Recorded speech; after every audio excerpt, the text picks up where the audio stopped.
Welcome to my YouTube channel, Tony Su Vega, your feng shui guru and paranormal expert. Mga kababalaghan na tunay na nangyari.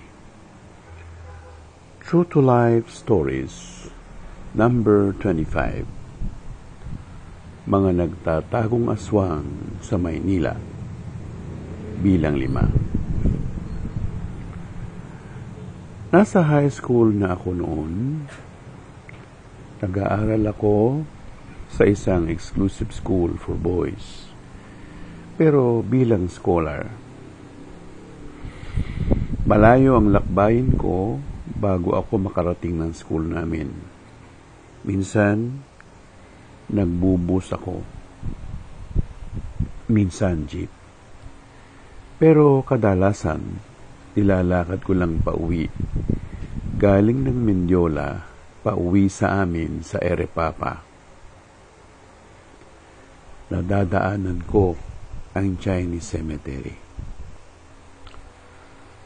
Mga 13, pagka-14 ako noon. Lakad.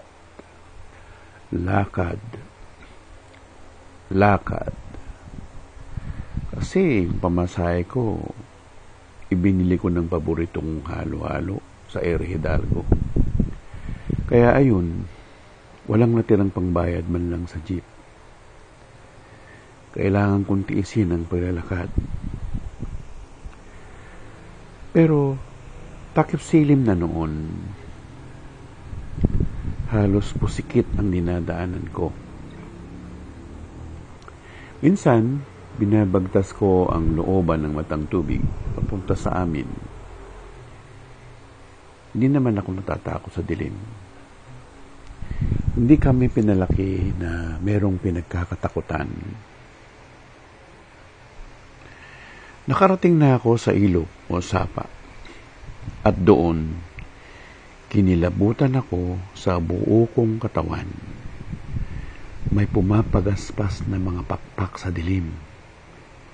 Sinipat ko yun. Walang katawan. Pero may mukha. May buhok. Naku! Hindi siya nag-iisa. Mga 5 o higit pang ulo na lumilipad sa ilog. May kung ano silang pinagsasaluhan. Pero tahimik sila.